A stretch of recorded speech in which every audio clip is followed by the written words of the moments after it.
اعوذ باللہ من الشیطان الرجیم، بسم اللہ الرحمن الرحیم۔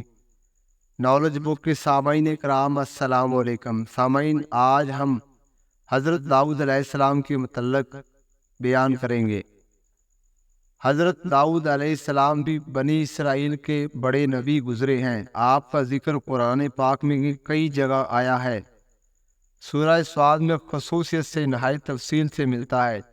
یہ سورہ پارہ نمبر 23 میں موجود ہے۔ آپ پر آسمانی کتاب زبور نازل ہوئی۔ حضرت موسیٰ علیہ السلام کے انتقال کے کافی عرصہ بعد بنی اسرائیل کے سرداروں نے اس وقت کے نبی سے کہا کہ ہم کو ایک بادشاہ کی ضرورت ہے جس کی سرداری میں ہم اللہ کے دشمنوں سے جنگ کریں۔ اللہ کے نبی ان کی حالت کو خوب جانتے۔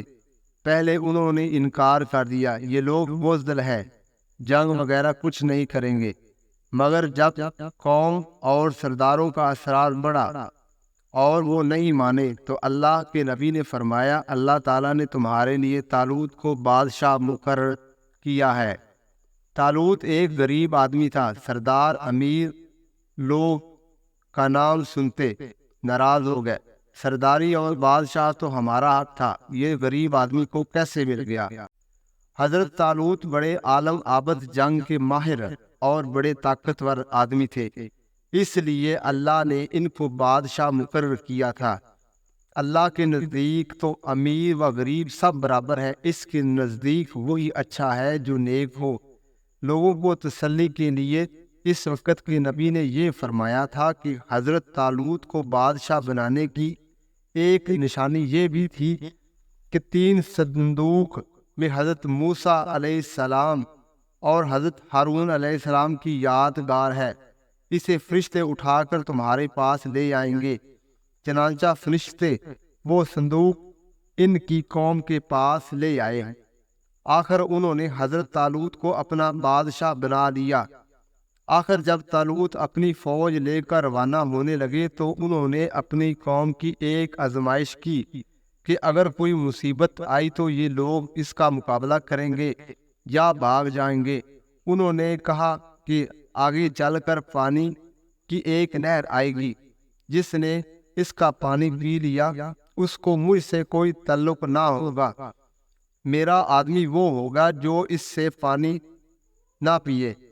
زیادہ ایک چلو پینے کی اجازت ہے۔ مگر جب نہر پر پہنچے تو چند لوگوں کے سوا سب نے خوب پانی پی لیا۔ جب نہر کے پار اترے تو کہنے لگے، ہم اپنے دشمن جالوت سے لڑنے کی طاقت نہیں رکھتے۔ مگر ان میں وہ لوگ جو ایماندار تھے اور جنہوں نے صرف ایک گھونٹ پانی پیا تھا، وہ پکار اٹھے کہ اکثر ایسا ہوتا ہے کہ اللہ کے حکم سے تھوڑی سی جماعت بڑی جماعت پر غالب آ جاتی ہے۔ اللہ ہمیشہ صبر کرنے والوں کا ساتھ دیتا ہے۔ جب یہ لوگ جالوت کے لشکر کے سامنے آئے تو دعا کی، اے ہمارے رب، ہمیں اپنے پاس سے صبر عطا کر کہ مرے مگر دشمن سے ڈر کر پیچھے نہ ہٹے، ہمارے پاؤں جمائے رکھ اور ہمیں فتح دے۔ پھر اللہ کے حکم سے انہوں نے دشمن کو شکست دی۔ حضرت طالوت علیہ السلام کے بعد حضرت داؤد علیہ السلام کو اللہ تعالیٰ نے حکومت عطا کی، اور حکومت بھی ایسی عطا کی کہ انسانوں کے ساتھ پہاڑوں اور پرندوں کو بھی ان کا فرما بردار کر دیا۔ ان کو دانائی اور مقدموں کے فیصلے کرنے کی لیاقت بخشی۔ پھر بھی وہ اللہ کی عبادت ہر وقت کرتے رہے۔ اللہ نے ان کو حکم دیا کہ پوری زرے بنائے، کڑیوں کے جوڑے بنانے میں مناسب انداز کا خیال رکھے اور اپنی زندگی نیک کاموں پر خرچ کرے۔ ایک دفعہ اللہ تعالیٰ نے ان کا امتحان لیا۔ اس طرح کے 2 آدمی دیوار پھاڑ کر ان کے مکان میں گھس آئے جس میں وہ عبادت کرتے تھے۔ آپ نے انہیں دیکھا تو گھبرا گئے۔ انہوں نے کہا، آپ گھبرائیں نہیں، ہم اپنا جھگڑا لے کر آئے ہیں۔ میرے اس بھائی کے پاس 99 دمبیاں ہیں اور میرے پاس صرف ایک ہے۔ اب یہ کہ ایک دمبی بھی لینا چاہتا ہے، آپ انصاف کے ساتھ فیصلہ کریں۔ آپ نے فرمایا کہ جو تم سے دمبی مانگ رہا ہے اس میں زیادتی پر ہے، اور اکثر شریک ایک دوسرے پر زیادتی کرتے ہیں، البتہ جو اللہ پر ایمان رکھتے ہیں اور نیک کام کرتے ہیں وہ اس زیادتی سے بچ جاتے ہیں، مگر ایسا شریک بہت کم ہوتے ہیں۔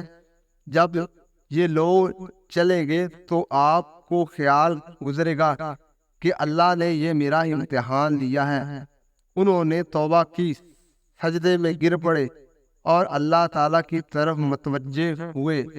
اللہ تعالیٰ نے فرمایا، اے داؤد علیہ السلام، ہم نے تمہیں اس زمین کا خلیفہ بنایا ہے، لوگوں میں انصاف کرنا اور اپنی خواہش پر نہ چلنا، نہ اللہ کی راہ سے بھٹک جاؤ گے۔